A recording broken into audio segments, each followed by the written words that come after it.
Olá, pessoal, tudo bom com vocês?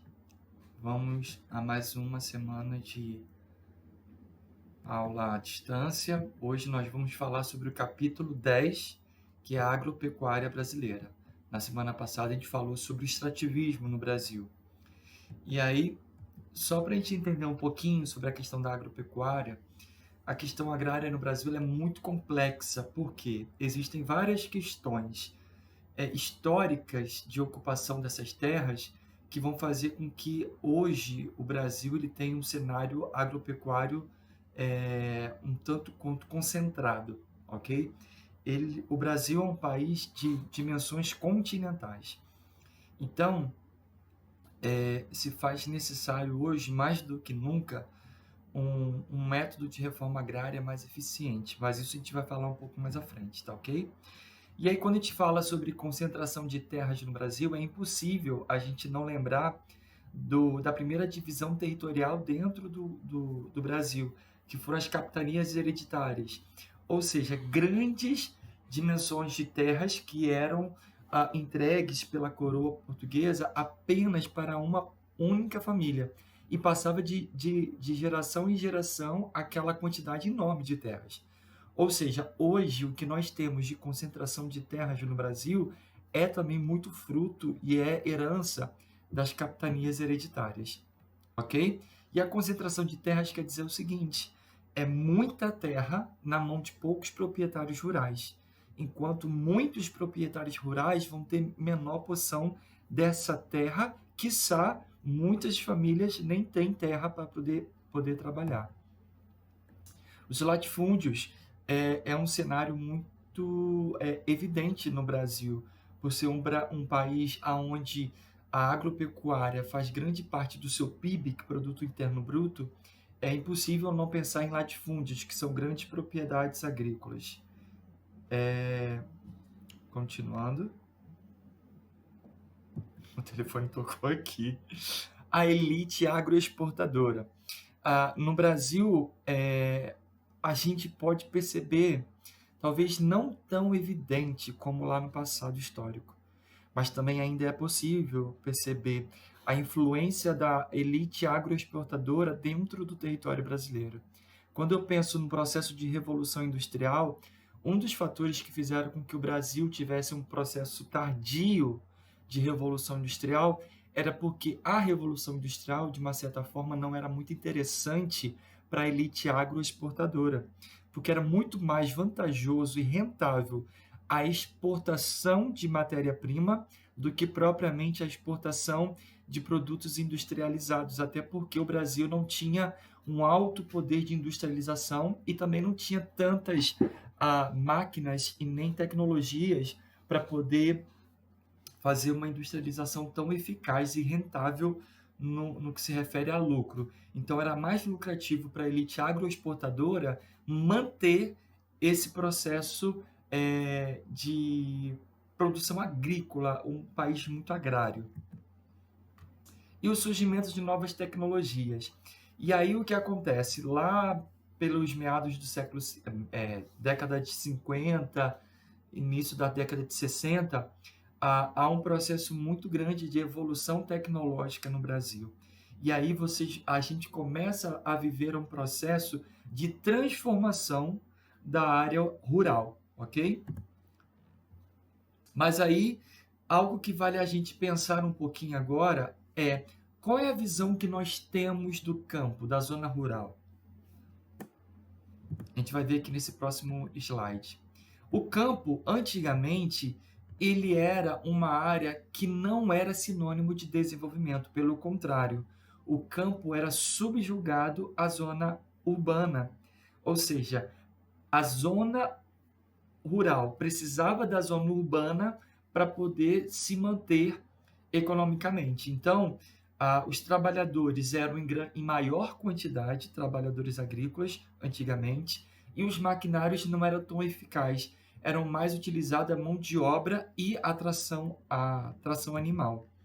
Aqui, ó, aqui a gente tem a tração animal, e vocês podem perceber que aqui sempre vai ter a mão humana envolvida, ok?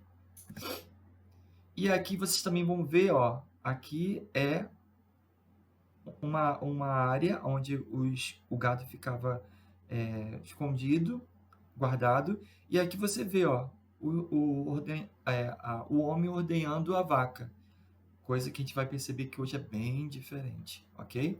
Então, a infraestrutura urbana antigamente era muito precária, não tinha infraestrutura, não tinha saneamento básico, não tinha muitas vezes energia elétrica, não tinha uma fácil locomoção.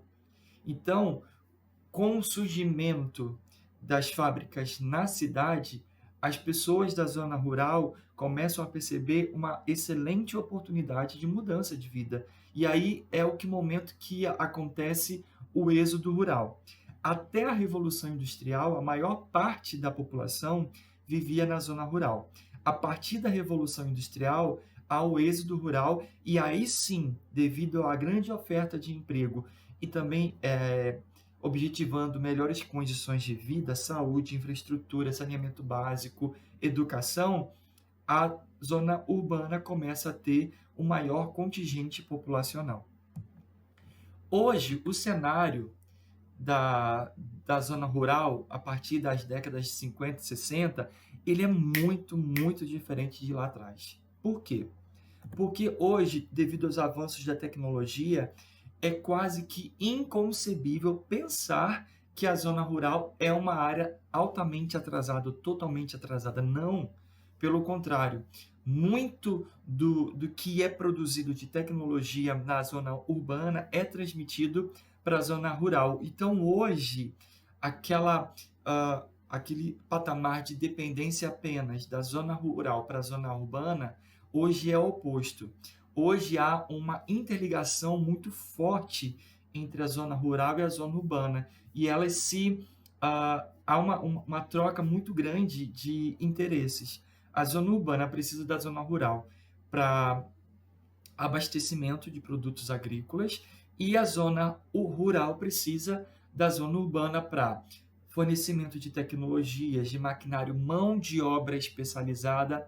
Aquilo que nós víamos lá atrás, aonde havia um trabalho rudimentar, um trabalho muito tradicional, e que haviam muitas pessoas trabalhando, hoje já começa a perceber que há uma substituição da mão de obra humana por máquinas.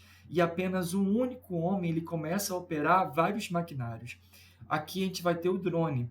Ele pode ser utilizado tanto para uma forma de dispensar produtos químicos sobre a lavoura, seja pesticidas ou fertilizantes. Então, não mais se faz necessário única e exclusivamente aviões. Hoje em dia tem muitas coisas que são utilizadas pelos drones.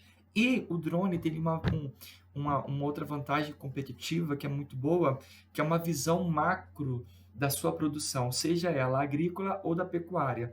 Porque lá de cima você consegue ter uma visão da onde, como que está disposto o seu pasto, como que está disposto o desenvolvimento da sua produção agrícola.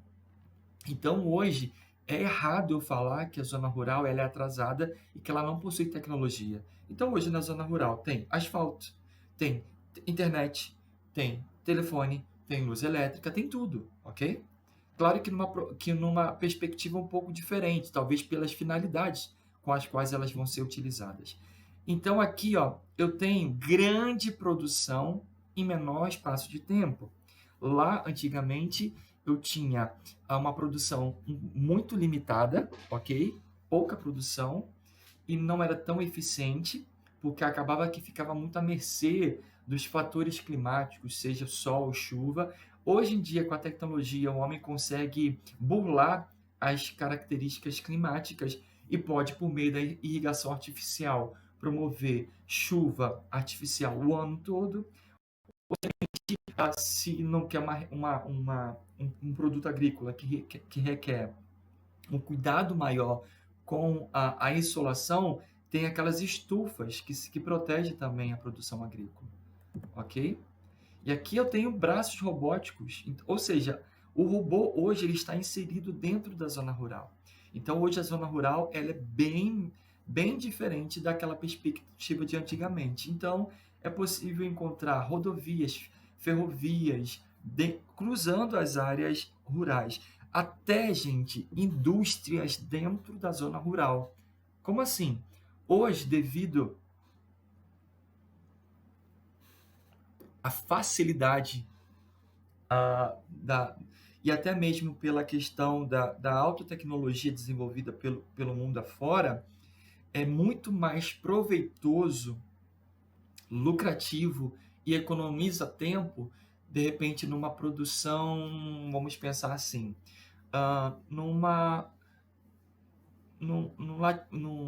um fazendeiro que cuida de gado, vamos lá, um rebanho bovino. E aí uma grande indústria tem lá milhares e milhares de cabeças.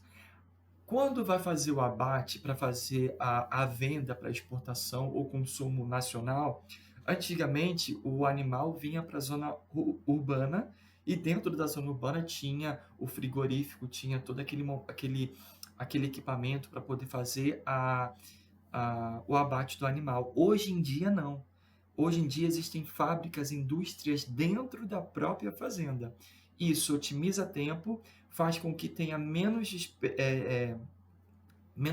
perda de produtos e também vai fazer o quê? Caia o custo da produção, objetivando maiores lucros. Outro exemplo muito clássico são os vinhedos. Lá no sul, onde a gente tem bastante produção de uva, existem indústrias de vinhedos com indústrias que vão processar aquele suco da uva, seja para fazer vinho, vinagre, suco, enfim, seja o que for, dentro da propriedade rural, ok? Vamos lá, principais características do espaço agrário brasileiro.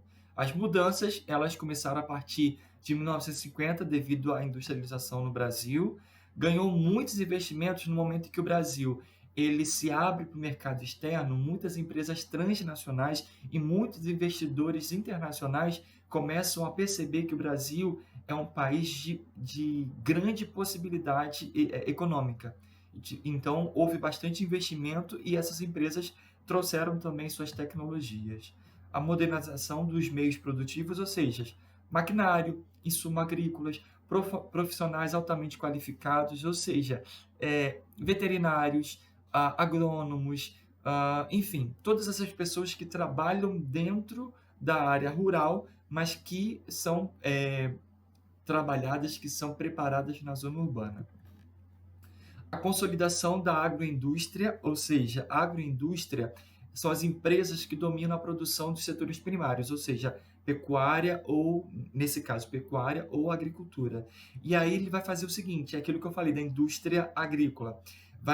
Essa agroindústria vai se preocupar desde o momento do cultivo ou da criação, cultivo do produto agrícola ou da criação de animais, vai promover o recolhimento dessa matéria-prima, o abate, a colheita, e ainda faz o processamento desse produto para poder ser vendido externamente, ok? Deixa eu ver se tem mais algum aqui. Isso. Por outro lado, a modernização no campo ele também tem um lado negativo. Quais são?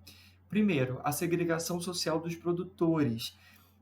Ou seja, um grupo de pessoas com maior poder de industrialização de tecnologia acaba tendo possibilidade de ampliar o seu negócio. E aí faz com que os pequenos proprietários se veem obrigados a sair daquela zona em busca de melhores condições de vida.